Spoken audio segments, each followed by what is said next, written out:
Town with the citizens of Toronto and Jefferson County. Welcome here, and I'm proud to be able to be a part of this.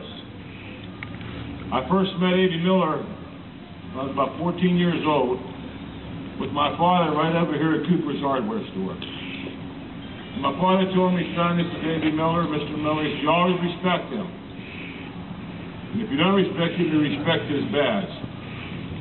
But Abie Miller was loved by everyone. He was a police officer's police officer, someone you looked up to. I don't know if any of you recall, but back in 1968, I wasn't sure the date, 68 or 69, and Mark set me straight. It was 1968, November, right down here on the corner of A&P. Abie Miller was shot in the stomach and survived, doing his duty, standing up and doing what he was supposed to do, serving the city of Toronto. He survived, and then 10 years later, in March 1978,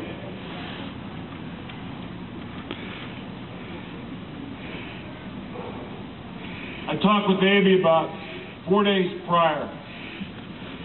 I'll never forget sitting here in the evening, and Betty, I don't remember, but he had a black vest with white specks on it.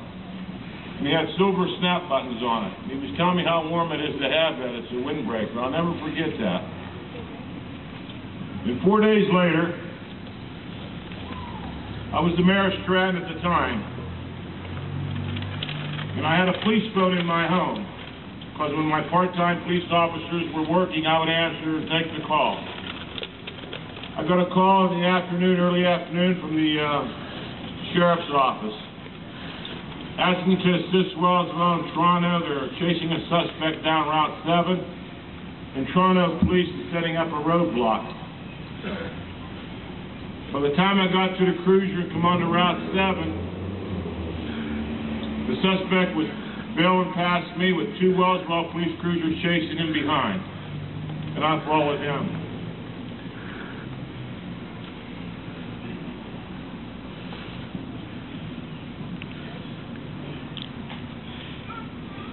That idiot never stopped his car, hit the cruiser, and knocked Abie Miller a good distance. And I think 5 or 6 days later, Abie Miller died as a result of those injuries. For me, in law enforcement, it's tough. As always, law enforcement will tell you when you roll up and someone's seriously hurt or maybe killed, you may not know who they are, but it hurts you. But it hurts more when you see a man that you just spoke with 3 or 4 days before and tell me how he got 35 years in the police department, he's ready to retire. Something like that happened to him. And it was totally uncalled for. The reason they were chasing this idiot, because he ran through someone's yard in bushes and crashed a stop sign. So they gave chase. It wasn't after a murder suspect or a bank robber or kidnapping in progress. Someone run a stop sign and ran through someone's yard. They knew who the individual was. There was no need.